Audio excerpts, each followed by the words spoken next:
taxpayers, you're back with MrTaxes.ca with special guests and our special co-host. Make sure and tune in weekly Wednesday mornings, 9 a.m. Pacific time, 12 noon Central. Remember to subscribe and remember to smash, bash, and kick it in the you-know-what with that like button if you want more videos like this.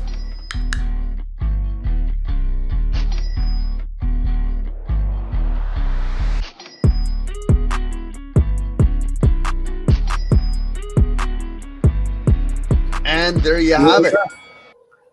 This has to be what, week 45? That's the ongoing question. I have not been keeping track for 45 weeks. Just having too much fun, I guess. Yeah. We do have a slide presentation that we're going to queue up here. And where's Alicia? Is she hiding? I'm here. I don't know if I should come on yet or not. Yeah. Come on, come on. Welcome, Alicia. Thank you. Happy to be here. So is it Alicia or Alicia? I mean, it's both, but it's Alicia. Alicia. It's both. Yeah, I just get used to people calling me Alicia, so. Oh, Rob has left the room. He's having some serious technical difficulties this morning, everybody. We apologize. Rob, that computer's not wanting to work for you. Knocked myself off again. There, we'll get it queued up. There we go. So just keeping track of things here, Jesse, like we do every week. Yeah. What's next week? Well, next week after 44 has got to be the one that I said earlier.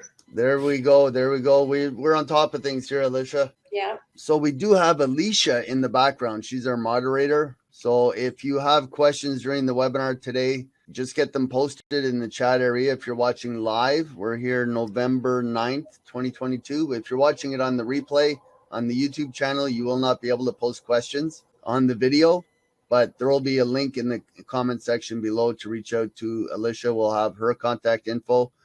She's going to have lots of valuable information. We're going to hear a little bit about her story as well, how she got into the industry. But before we do that, we're going to bore you with another repeat of Jesse and myself, how we got to where we are. I'll let you toot your own horn this week, Jess. Okay, sounds good. So my name is Jesse Garnier. I've been in the industry since 2016. The reason I got into this industry is just because I was tired of working for somebody else and living by other people's rules. And I was looking for something where I could become my own boss, work on my own schedule, and ultimately create the income that I really wanted to create. And so I got into digital marketing, affiliate marketing, and just learned the ropes from some really great mentors. And it's kind of cool. You know, the last couple of guests that we've had on, I know them from previous businesses that we've done and communities we've been a part of. Alicia, you know, she was a part of the same community where I call it grew up in the industry. So it's fun to reconnect with everybody and, you know, hear what everyone's up to these days, because everyone eventually goes on their own path. But my path led me to starting multiple businesses. I've started a marketing company where we have a full-on education platform teaching people how to start their own business online and just different strategies and whatnot. I do a lot of coaching and consulting, and also working with Mr. Taxes and Mr. Insurance, because I am life insurance licensed as well. So working on some tax strategies to help people save taxes through life insurance, which is really fun, as well as working with the Dollar Tax Club on their affiliate program, which we're going to talk about here today. So little list of things that I do. Everything but the kitchen sink. That sums it up. For ourselves, we've actually been working with a lot of people in the network marketing industry, affiliate marketing, online agencies, etc., from the corporate side, helping them with their corporate tax since 1984. So we're going way back. And I think that all started with my mother. She was with Tupperware and she tried Mary Kay. Watkins is one that a lot of people probably never heard of, but Watkins was a direct marketing company. They sold different types of supplies. And I remember every year we would get a box of pencils with our name on it. And we would sharpen the pencils down until where our name was. And then we'd grab a new pencil until they were all sharpened down to the point where our name was. And then we'd shave off the first name and we'd try and get those pencils to last as long as we could, because it was cool having our name on the side of a pencil. You know, marketing companies do it now with putting your name on pens or your company logo, etc. So that was, I guess, where I cut my teeth in the entrepreneurial journey that I took. I started out in the trades, but had an accident in 96. went into doing accounting, bookkeeping, payroll, etc. full time, and then started the financial services side. Ran into Jesse about a year and a half ago, and partnered up with Jesse to get the Dollar Tax Club off the ground. So we build this webinar, and what we're doing at the Dollar Tax Club is a side hustle for your side hustle. So a lot of network marketing companies preach and praise the benefits of being self-employed, and it is one of the best tax saving strategies you can have, because then you can write off stuff you're paying for anyway. But a lot of people in the industry don't know how to actually perform those tasks. You know, how to actually file what you can and cannot file as a self-employed individual. And we offer an affiliate program that pays out 20% of any fees on the first year services that we provide for anybody on your team or your downline. So if you're interested in having Jesse or myself or somebody on our team, you know, we have a lot of ladies on the team. You know, if you're part of a women's group, we can get somebody out to, you know, speak at your event and talk about the benefits of joining your team. And we're going to hear about Alicia and what she's doing in a moment. But it is Remembrance Day in 2 days. So rather than take a minute silence, we'll just pause for 11 seconds, because it is the 11th. And we'll just honor those that have fought for our freedoms, and, you know, the hundreds of thousands that have died, and millions in the US as well. So we'll just take 11 seconds and, you know, honor our fallen soldiers.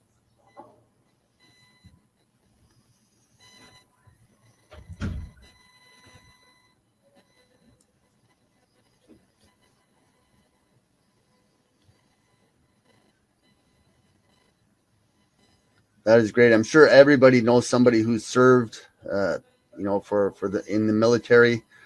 I know I have a friend who I reconnected with, Dwayne McDougall, who's in Alberta now. He served a full term in Afghanistan, and I believe 2 terms in Afghanistan. Come out of it, and he's not the same guy. You know, when you haven't seen somebody for a while, you can see the difference of the effects, and, you know, a lot don't make it back. So I just managed to get my poppy there 2 days ago downtown. And if you see somebody on the street, you know, selling the poppies, you know, it's one way to give back. Like we said, the side hustle for your side hustle. Jesse, you've been involved in quite a few different side hustles. Have you ever, well, I shouldn't say have you ever, because I know they're out there. We just looked at the Direct Marketing Association of Canada to join as a service member. We are a direct marketer because we have our own affiliate program, but the Direct Marketing Association in Canada has over 600 members, and they do have membership service, or members that are in the service industry servicing the network marketing industry. So I know with Enagic, they still print checks manually. I mean, with today's technology, and I know some of the distributors there, some of the people on the teams are getting upwards of 250, 300 checks a month. Somebody has to print those checks. So that's a service industry that services the network marketing industry. Somebody has to print them. Somebody has to print the labels on them. Who gets to fill out those checks? I hope that they're not printed or handwritten. No, they're definitely not handwritten. I've gotten enough of them to know that. So they've actually advanced to the stage where they're printing them now. They are printing them. I don't know why they continue to send the checks out physical, you know, but maybe they're just trying to keep Canada Post employed. I don't know. I remember when we were at the food bank, when I was at the food bank, that's where I started my accounting career back in 1990 something. They sent out 600,000 letters a year. And back then, I know the cost. It was $2.45 a letter to send it out. Not that the stamps were $2.45, but you got to take into account the cost of the envelope, the printing costs, the labor to stuff the envelopes. We folded the letters that went in the envelopes, not manually. There was a sheet-fed machine that folded, but we had to manually stuff the envelopes. So we calculated the cost. And that was 25 years ago. So it must be upwards of $3 or $4 a letter now to send out a letter. So I hope they don't do that for checks that are under $5. Oh, they do. Yeah, I was afraid of that. You know, their Canadian head office is on Edmund Street here in Burnaby. about a mile from our office, and we pass by it a couple times a week coming into the office. I keep meaning to stop in there and just ask them what the cost on postage is a year. How much could you save them by automating direct deposit? That's a question I've been asking for years. Yeah. So you got to get in on the stamp industry. I mean, Okay. there's a cool benefit to just getting all of those checks in the mail. I mean, it's been a while since I've received that amount of checks, but there is a certain feeling that you get when you check the mail and there's just like a bunch of checks worth a bunch of money in there. That's when all the hard work starts paying off. Yeah. I just talked to a lady yesterday, first call with us, through our portal, and she's just getting into the industry. And she said, I've been at it for 3 months and I haven't made any money yet. So maybe, Alicia, this is where you can jump in. And what would you say to somebody like that joining, a new program, a new affiliate marketing company, or getting involved with one of your programs or Jesse's program, and they've gone 3 months or 6 months without making any money? So maybe we'll just start off with that question and then get you to introduce yourself. Well, I'll answer the question first. Like, to that, if someone's feeling that, I would say that a lot of the times their focus is on kind of the scarcity or the lack thereof. So scarcity mindset, maybe you're focused too much on the money that you spent and you set some expectations on when you were supposed to have that money back or made back, or a certain amount of money that you set an expectation that you were going to make by said date. And a lot of times it's a lot of mindset work you have to do. And like, where are you focusing your energy to help, create the space for that money to come in? And are you really putting in the work that you should be in order to attract and make that money? So it's all kind of connected. So yeah, I know from the coaching perspective, when somebody's like, well, I've been doing this for X months and I have no results, it's like, well, we need to look at some other aspects, not just that your business is failing. It's like, what are you doing internally and where's your head at? And are you doing all that you can, and things like that? So I usually come at it from a mindset perspective at some point, because especially if somebody's talking about it in a negative context, you attract what you put out there. So if you're always talking about how you haven't made the money, then you're most likely going to keep not making the money instead of having the confidence that it's going to come. And I'll end it with the one quote that's always stuck with me, is from the industry. And when I got involved, which I'll dive into after this, it's not a matter of if, it's a matter of when. It is possible for everybody. It just happens at a different time. So my name's Alicia Ward. I have worked closely with both Jesse and Rob for years now. I met them both through the industry of digital marketing, which I got into in 2016. Quitting my job, my corporate job in the oil field, I did administrative assistance in 2017. Incorporated my company, which was one of the best things I ever did. Speaking of Rob, like when it comes to write-offs and the things he's been able to do for me and my company through taxes has been amazing. And that check is in the mail. We're going to handwrite it and put a stamp on it. Yeah. Check is in the mail.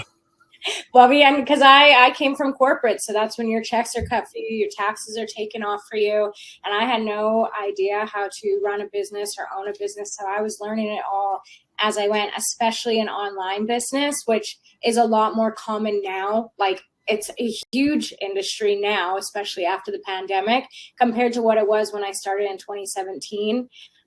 Like when I started, in Jesse as well, Facebook ads and Facebook Lives, those were just a new thing. Like, it wasn't even a thing. And that's why it was, I'm really grateful I got in when I did, because we got to really experience that and grow with it while they did. And it's given me so much confidence in the online world, whether it's using programs or just showing up on webinars or showing up on my personal social media, a lot of stuff that people still feel very uncomfortable to do. So yeah, I got into the digital marketing space, crushed it, with an addict that we had talked about before, and digital marketing and Facebook ads. Same thing as Jesse. It led me to starting a lot of my own companies. My ex and I had built our own platform to teach people how to create in the space. And, I started a podcast from it. My own social media kind of became its own beast. I've done coaching and public speaking and, and traveling and a big part about it has been networking as well. So going to events and meeting people through the online space. It's just been a constant flow of new experiences and change and opportunity. Not easy at all times. Obviously, it's challenging to have your own company, and especially with some of the money that started rolling through in the digital marketing space, it was like, what do I do with all this? And I can still look back, and there's so many things I would do differently now, looking back on what I was doing, but that's okay.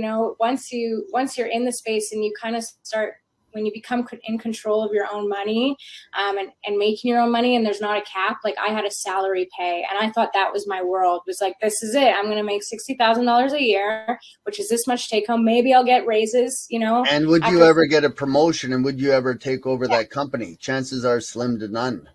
And as like inflation goes up, your wage isn't going up because inflation is going up. So, kind of breaking out of that box and realizing that you can have multiple income streams and ways to make money. And like, as long as you're doing that, more and more opportunities will come your way and more connections. And so it really opened my mind to what can be made. And so, yeah, it's not as secure in the same way as like, exactly what you're getting paid every month. And, there's been months in my business where I've made, $30,000 when at peak times. And then there's been times where I've been, away traveling and I barely made anything, but I know everything is a balance and it works out. So it's kind of, for me, a big one, going back to that money mindset piece. I said, if you start your business and you're like, I haven't gotten anywhere yet, there's a huge money mindset work that a lot of us have to do based on kind of how we grew up. And I grew up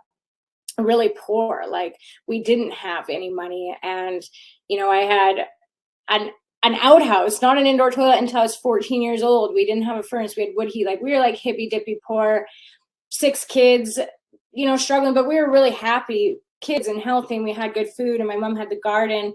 But then when it came to like getting out in the world and making my own money, and especially starting my own company and making all this money, there was a lot of internal work I had to do to let go of the scarcity mindset that there's not enough money out there for like everyone to have, and I can make just as much as anybody else. And it was one of the best things that I ever did, like, for my future and for my business. So now when things kind of change and dip, my mindset, instead of going into like the freak out mode, and it'll just pivot, and I'll be like, okay, and I get strategic. I'm like, where else can I make money, or what's another problem I can provide a solution for through my experience in the digital space? And yeah, it's led me to do a lot of cool things, and it continues to build, and I continue to network. And yeah, it's a really cool experience, but there's a lot of pieces that go into building your business, and yeah, you have to be there for all of it. But I mean, I've seen people be slow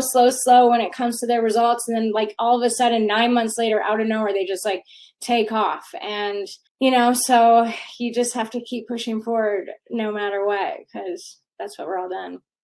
That's what we're all doing. So now I guess I'll dive into is I've kind of gone through the digital marketing and coaching space and Facebook ads and Magic. Jesse's laughing because I had myself muted. I'm guilty of that every week. So let's take it back a little bit to when you quit. And just as the lady I was talking to yesterday, she reached out to us to get a little bit of advice. She is about a week and a half, maybe 2 weeks into her self-employed journey. She's with one of the companies that both of you were with. And what would you say to somebody like that? Take it back to when you quit. Let's just recap of your first 3 months.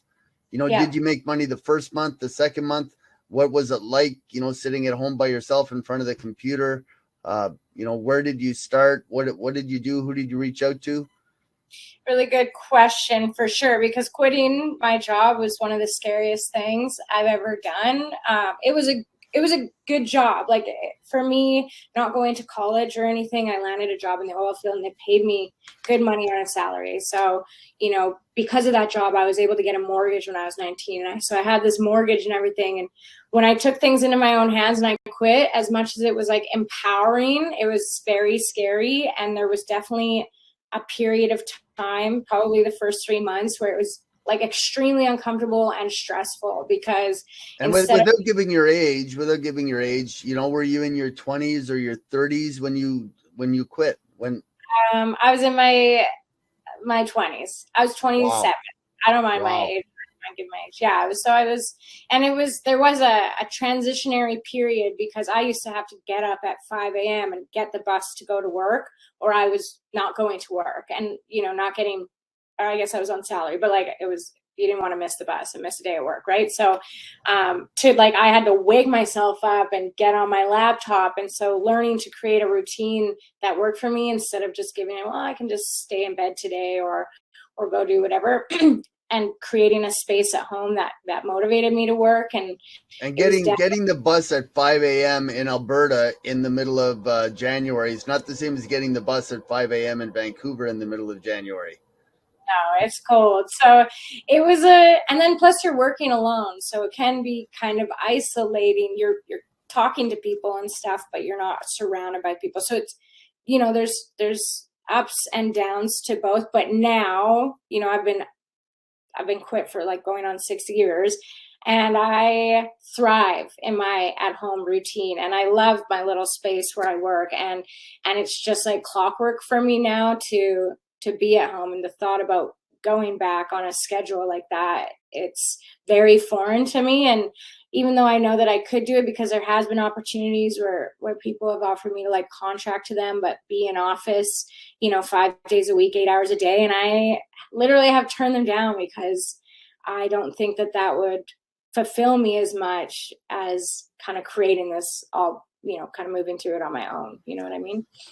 I saw a video, we all see these inspirational things on Instagram or Facebook Reels or TikTok, wherever it is. But I saw one guy he has an agency, and his agency is helping people publish their books. So we're working on ours. It's a work in progress. And he said the best thing to do is get the first one launched. So whether it's a website or you were going to put an ad out or anything, he said, make that first dollar. Making that first dollar is the most important thing, because he said, if you can make one, you can make 1 million, you can make 1 billion. And, getting that first dollar, because to get that first dollar, it's the same amount of work as making the first million, because you have to set up the website, you have to run the ads, you have to set up the payment processing, whether it's Stripe or PayPal, you have to get those accounts set up. If you're incorporated, you have to get the incorporation done and set up your bookie. There's all those things that go into it. But once you make that first dollar, then you just turn up the volume. So at what point into your self-employed journey, I know it's a couple of years ago now, but when did you make that first dollar? I made my first dollar fairly early, and I had witnessed my partner at the time. He had made his and then went to quit his oil field job kind of right in front of my eyes. So I was blessed that way, that I knew it worked, and I knew if he could do it, I could do it. But that goes for everyone. So, I made my first dollar within my first month for sure. Yeah. But and people all around me were doing it too. And it doesn't happen for everyone just as quickly. But it does happen. Like I said, it's not a matter of if, it's a matter of when. But I do agree on that too. And I just launched a social media company with my girlfriend, and we were kind of like, hey, we had the idea and we had the plan, and once we had that first dollar made, we're like, hey, we're like, it's full speed ahead. We're launching, like, get it out there. It doesn't need to be perfect. Get that website up. We can make changes later. And now, it's just like a momentum that builds. So, and I believe Alicia has your link, your new brand, social brand, mkt.com. Yeah. So we started essentially a social media agency, social brand marketing. My business partner, Tanya, and I have been in kind of the influencer Instagram space for years too, as long as I've been into the digital marketing space and the online space. So we've talked about launching a business for people who just don't know social media, and we totally get that. Some people are just too busy, or they just don't like it, or they just don't understand it, and those are the people that we're really looking to help, because we do understand it and we do enjoy it and we're using it all the time anyways. So we built an agency around it where we'll do a social media audit for our clients. We jump on a call, we get to know what their goals are, what their struggles are, what their blocks are. Then we review their social media or their lack thereof. And we build out like essentially a social media strategy for you to be like, you know, here's the things that you can do. Here's what we think would be beneficial. You know, a lot of people don't realize little things that really help their business, such as like an email list and like how you can leverage that, or just having a really nicely laid out Instagram page. Cause it's kind of like Instagram and Facebook has kind of become like the new business cards, you know, door knocking and stuff isn't the way that it really works now. We actually spoke with the client and he said, he's in the real estate business and he was door knocking. He said it's about 200 doors for every one lead, which is insane when you have the online world at your fingertips where you can run targeted posts or ads to exactly your ideal client. I mean, my knuckles would be sore after the first 10 doors. I know. I don't know how, but somebody stuck in that way. And we're like, that's fine. We're never going to take that away from you. But behind that, you should have this running and bringing more people to your attention, because a lot of people have a lot of potential to have a cool brand and bring their uniqueness into their business, right? And that's really important.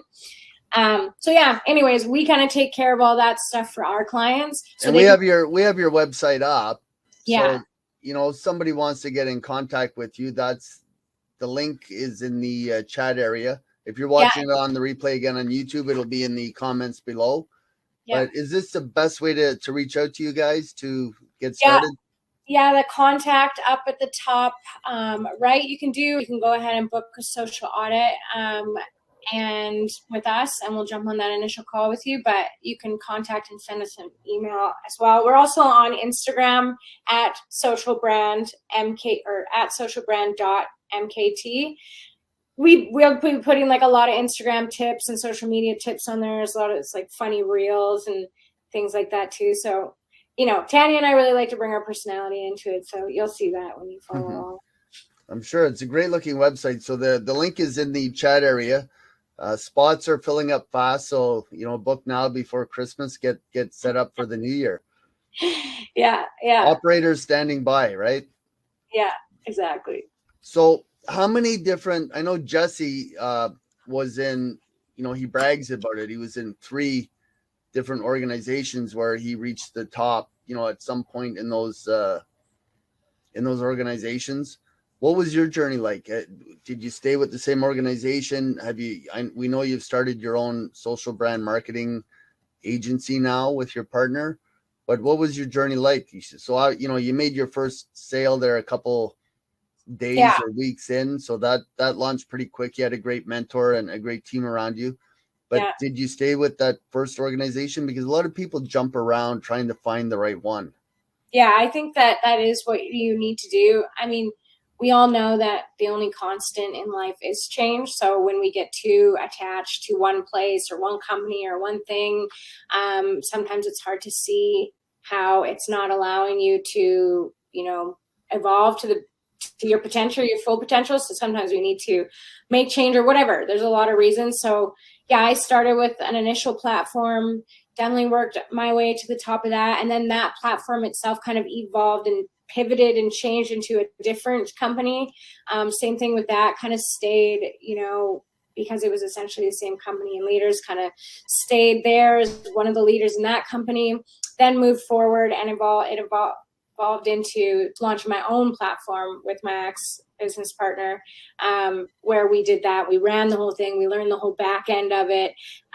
Then from there, dissolving that and kind of going into just like a journey of doing random stuff, kind of finding my way, trying to figure out what I want to do next, coming back to now starting this up, and then even, you know, chatting with Jesse about wanting to dive back into some other stuff that we used to do, and just like, you know, the opportunities are endless. So it's always evolving and changing for me. I'm always keeping my brain open to new opportunities and things that I can be doing, because when you like what you do, then it doesn't really feel like work, and you're not like so exhausted. You get passionate to wake up in the morning and build your business and have conversations with people. So yeah, it just when you see the results for your team members, that's empowering. Yeah. Oh yeah. Like when you help people and you see them get results, or you see their reaction to, the work that you've done or how you've helped them or the messages that you get, it's very fulfilling. 100%. Even if you help one person, it makes a big difference. It's like us, nobody enjoys work, I don't think. If it's between, sitting at a computer all day or sitting at the beach, we all know what the choice would be. But we had this conversation last week with Kevin, Jesse, and I, and for us, it's, nobody loves numbers. Nobody loves sitting down, going through boxes of receipts, but that's not the joy. The joy is in the result. Yeah. The result is seeing what we do for clients. And now that we have our own affiliate program that we've set up, which is the DOLLARTAXCLUB.ca, that's the website. We have about 150 affiliates now signed up, and we see a lot of them. And it's not even the results we get with them on, providing a service for them. We're accountants. It's cookie cutter stuff, so to speak. But it's seeing them grow their teams because now they have a resource to add on. Mm-hmm. Right? So it's those additional things. It's like, I know with Enagic, they had the different groups within Enagic that started their own marketing platforms and grew from there. So this new agency, what is the goal? The beauty of what you're doing and what all these other agencies are doing is you're not limited to the Canadian border. Yeah. Whereas we are, we have a financial services company. We're registered in Ontario, Manitoba, Saskatchewan, Alberta, BC. We can't go beyond those borders. We're limited to, 15 million population, but you're not limited. Do you have clients yet outside of Canada, and how far does how far do you want to reach with your new agency? Yeah, we call ourselves the Canadian Girls with Global Clients.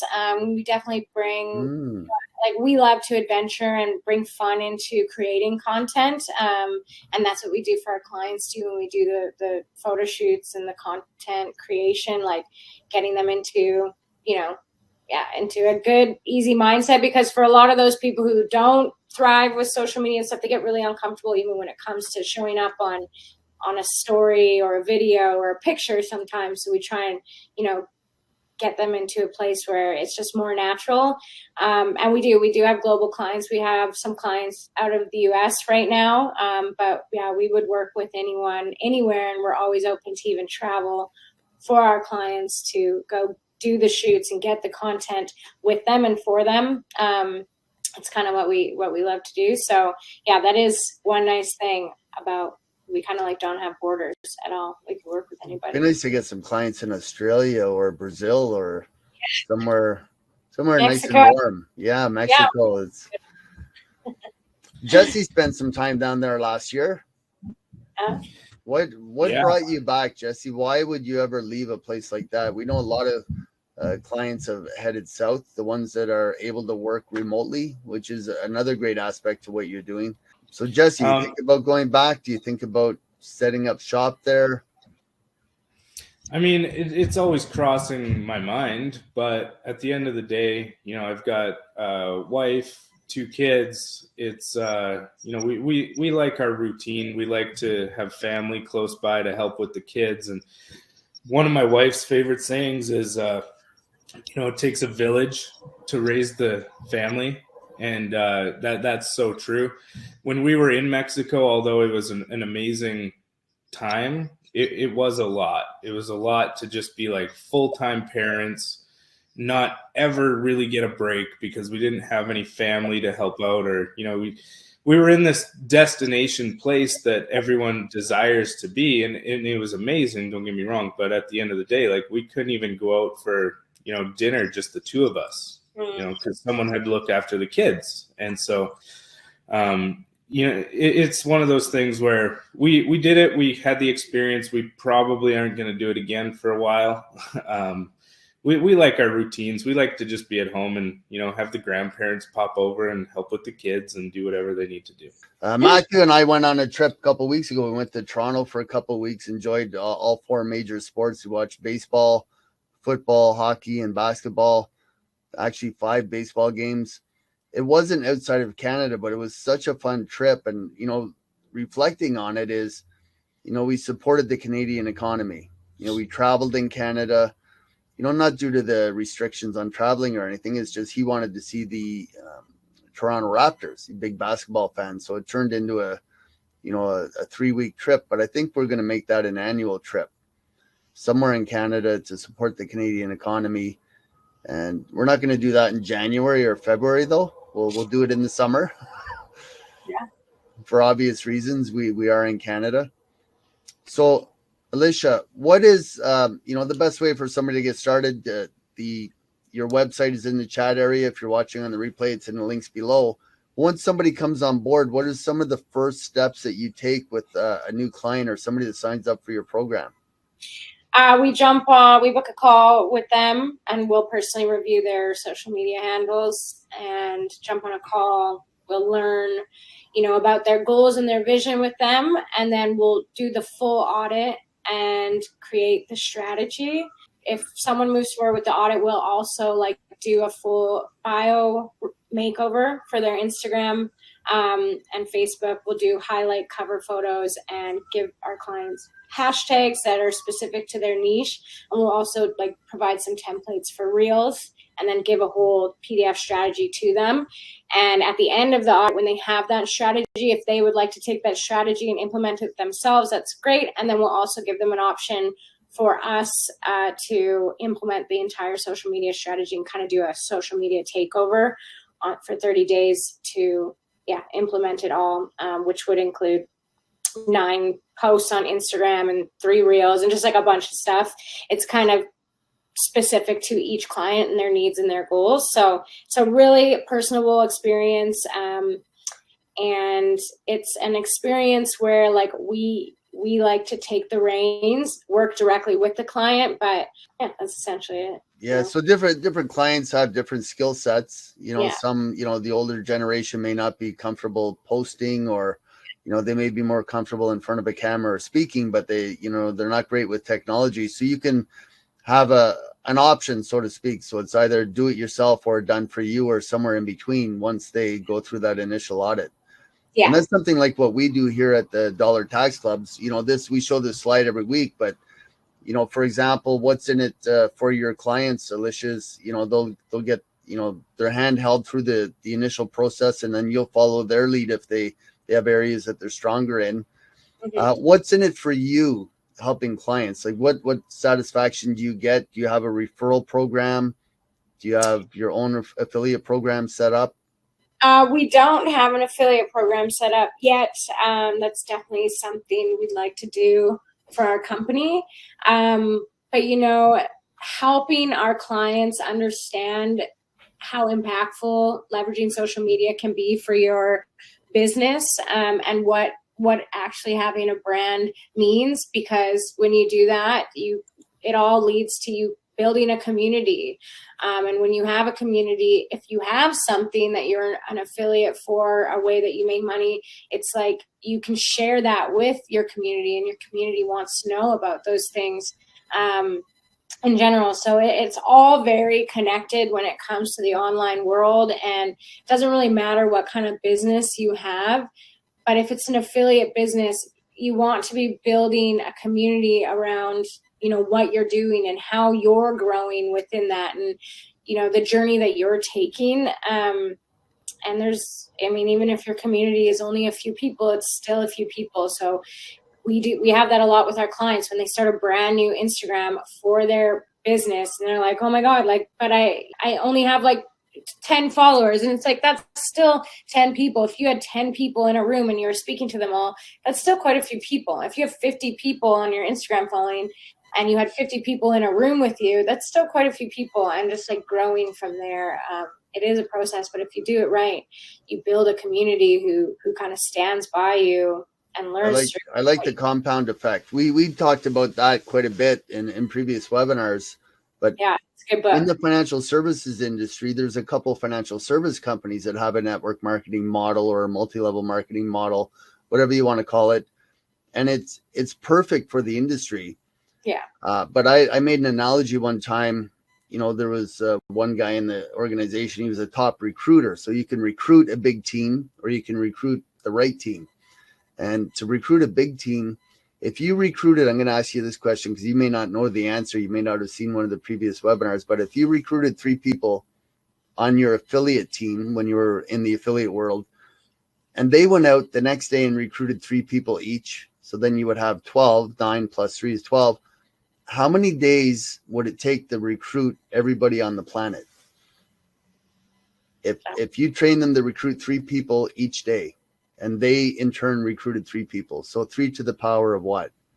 Do you know how many days? Take a guess. 21 days. That's it? Yeah, it goes from, I believe, 7 billion to 10.5 billion on the 21st day. It's incredible, right? You just got to train the right people at the right time, the right mindset. Yeah. So it's not always about, like you said, you may only have 10 followers, but if they're, retweeting or they're, putting hashtags or reposting, etc., your brand, that's how you grow. Yeah, it's definitely about the quality, not the quantity when it comes to building an affiliate business like that. And Alicia and Matthew here on our team, you may notice their names up there in the chat area. It's actually 2 of my kids, but they're at the age now where they're working with us, and they get a lot of inspiration from you and a lot of people that are doing what you're doing, Alicia and Jesse as well. Because they're taking the bull by the horn, so to speak, and they are, doing it themselves. But Alicia and Matthew create for our affiliate program, everybody that comes on our program. So our affiliate program is really catered to people in the financial industry, mortgage brokers, realtors. We create all the social media posts with the tax tips and a QR code for everybody that joins our affiliate program, and we do that at no cost. What does it cost us to create those posts? But if they're reposting and their clients are seeing it, not only do they make a bit of money, with the side hustle for their side hustle, but they're also creating revenue. They're also getting exposure for themselves. So that's one of the things that, you can do in an affiliate, the right affiliate program. Mm-hmm. Every week we have Jesse come up with his top affiliate hack for the week or network marketing hack. So we'll let Jesse go first, Alicia, and then you get a few minutes to think about your top tip of the week. Well, I'm just going to kind of tie into what Alicia was talking about earlier with your social brand and just the power of social media. And I think that a lot of people out there, myself included, don't use it quite to its capacity fully. And I think that if you were to put together a proper strategy, there's plenty of different resources and tools and things that you can use at your disposal. And most of them are free, like free scheduling tools and calendars that you can kind of create your content. I call it batching your content. Create the content, batch it, and then just get it ready. And you can there's free scheduling tools you can use to just like schedule it all. So it's not this ongoing daily thing that you have to even worry about. You can have it all pretty much automated. You create it, you schedule it, and then you don't even have to worry about it. And so I think that that's a very underutilized resource that a lot of people just, maybe they don't know about it, but I'm here to tell you, you can, there's tons of things out there. And I'm sure Alicia would agree with that. I've seen quite a few posts on social media. These people have agencies or, they're posting valuable content, but I've seen a couple in the last week or two where they post their top 5 tech, their tech stack that they're using to get started. I posted 2 in the chat. One is Canva. We used a free account for Canva for a long time until our Alicia said, hey, there's some more tools on here that we can use. And then I think it's only $30 or $40 a month. I don't even think it's that. 15.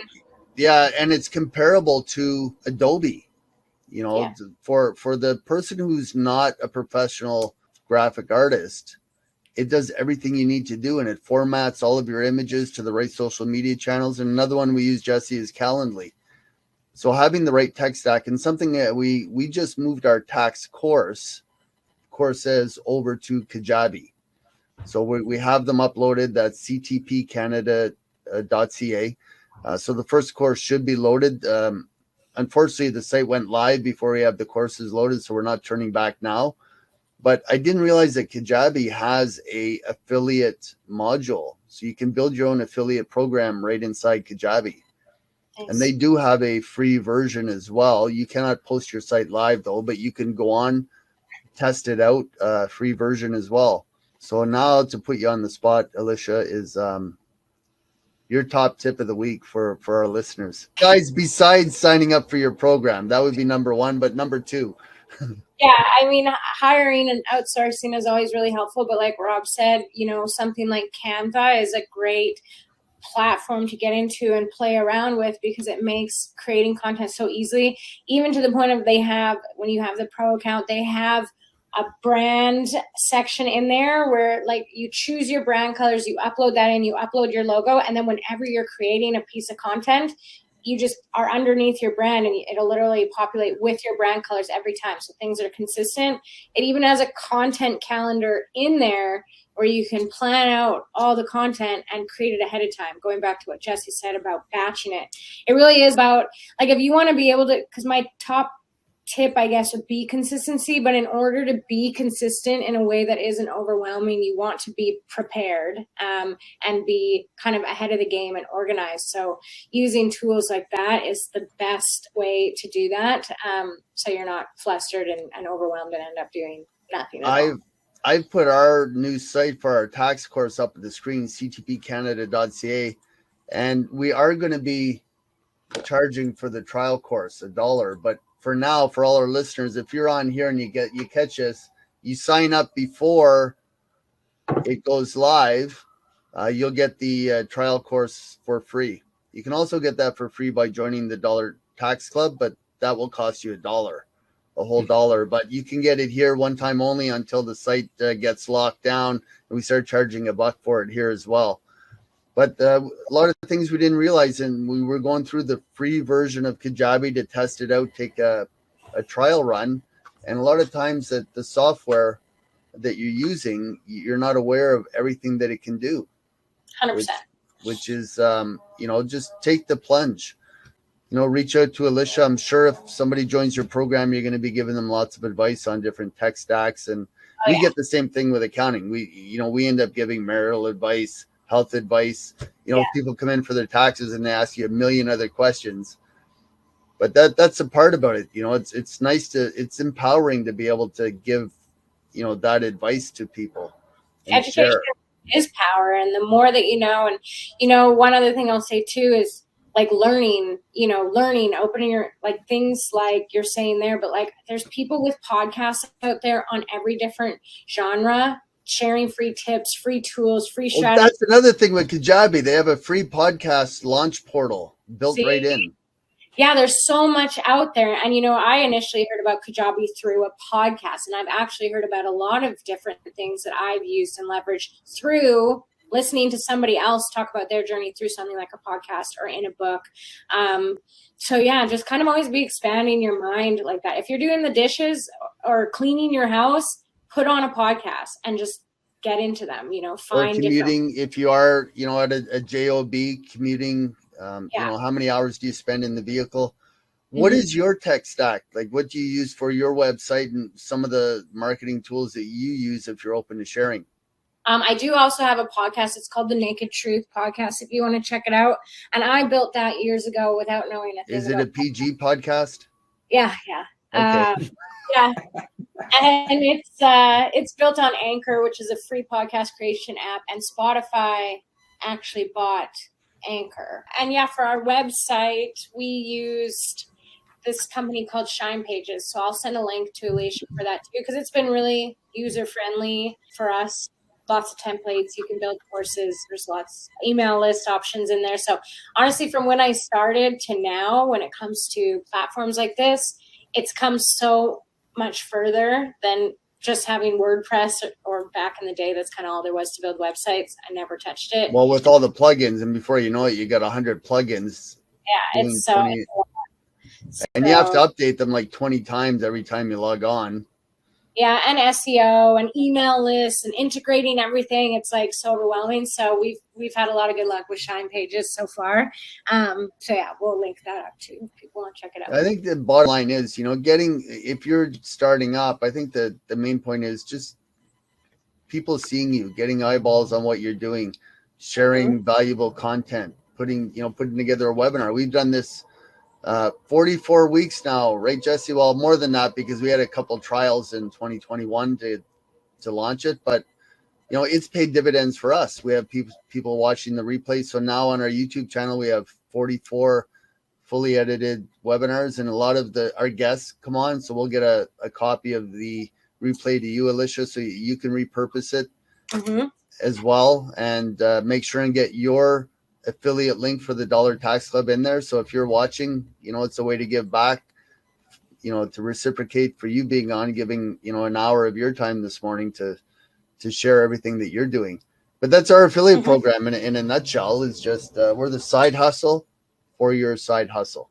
I don't know who came up with that one, but it was probably Jesse. It was probably me. So factors that affect life insurance quotes. Your age, unfortunately, that does not change. Every time somebody asks me for my age, I say, it's in April, the day, and then unfortunately 1967. So that's insurance does not get cheaper, but there's a list of some fun things, dangerous hobbies. If you're skydiving, I want to know who tests the parachutes, like who when a new model or style of parachute comes out, who's the one who tests it? Yeah. Who's that first guy out of the plane? Definitely not me. And I won't be in that long lineup either. That's but they do ask those questions on life insurance quotes. So, if you're ever thought about life insurance, or you're thinking about it, you reach out to Jesse or myself or book a free call. It's painless. You can get a quote for free and go through the application for free just to see if you qualify. And then we have a video series that's coming out very shortly. You can actually see it, I think, on our YouTube channel already, the first 4 modules, but 5 things you need to know about buying life insurance. And the 5th one that we're actually recording, going to finish up today, is the benefits of life insurance while you're still alive. So how to take advantage. The biggest one is having it owned corporately and getting your retained earnings out of the corporation tax-free. You can't do that with any other investments in Canada right now. And I think the taxes are going up on everything. Our events page, very simple link there, mrtaxes.ca or dollartaxclub.ca. So questions, who has questions? Let's see. So Alicia has your podcast up. Just double check the podcast link there, Alicia. And where am I? Let's even better. Oh, I see. I had to check it in the other screen here just to make sure it is PG. There we go. Yep. Lots of stuff in there.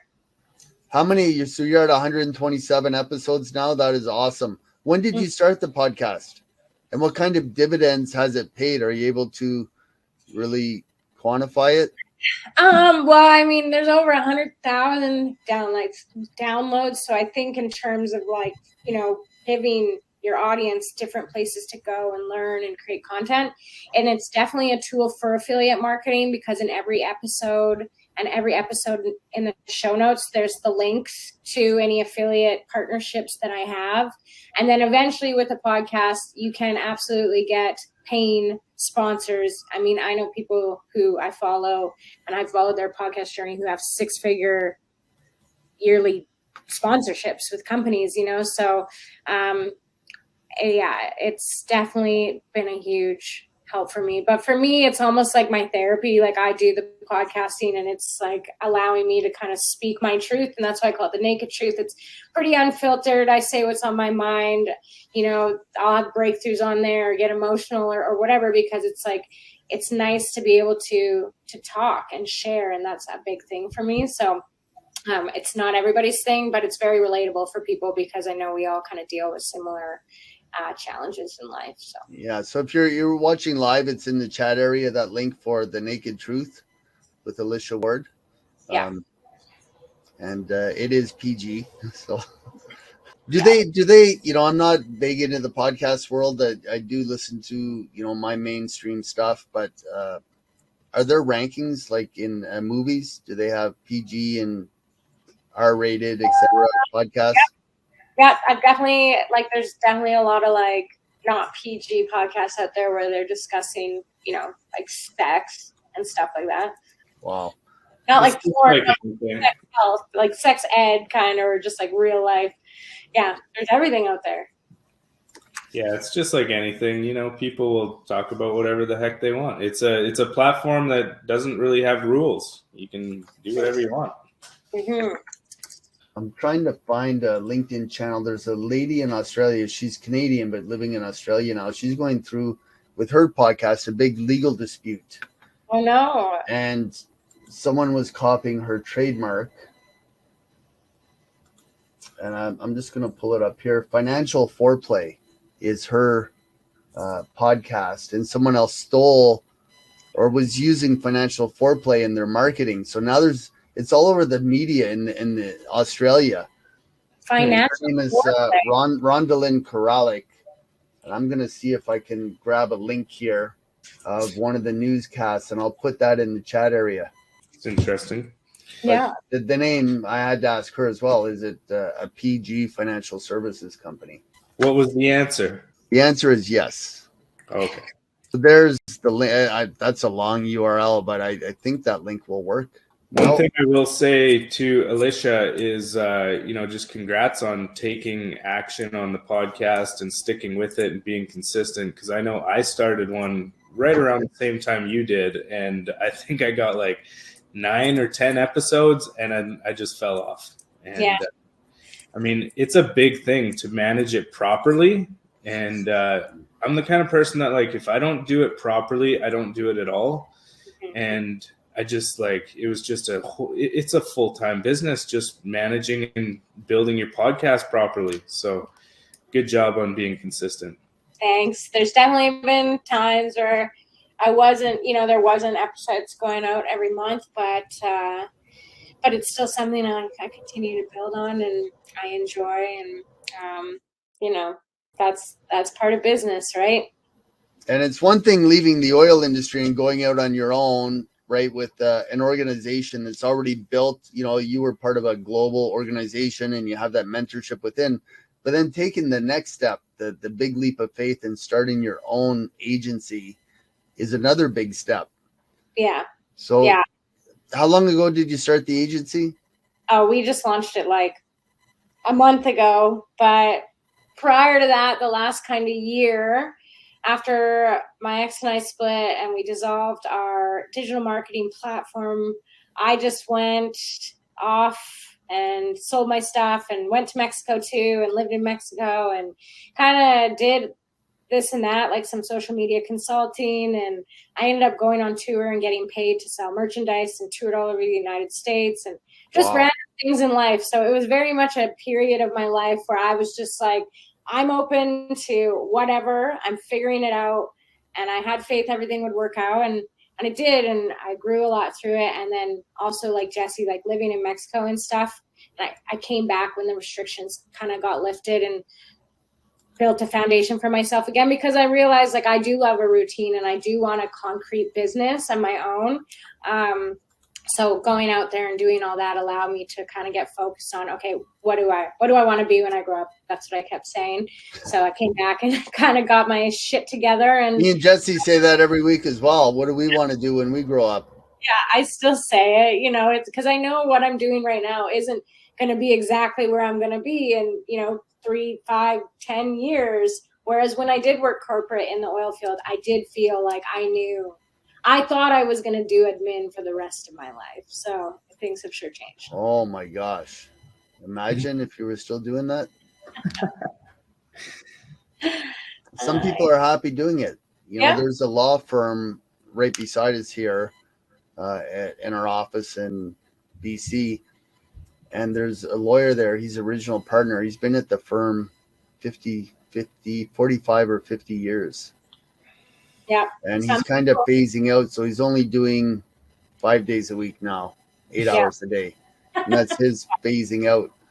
And I chat with him every once in a while. And he says the same thing. He loves coming into the office, seeing the people. He is a partner. So it is his business. But I could not imagine doing the same thing for 50 years. Yeah, I mean, I just knew I wasn't meant for the admin life forever. Some people are meant to break apart and go have their own business or journey, where some people just aren't. And then and your agency is focusing on Instagram?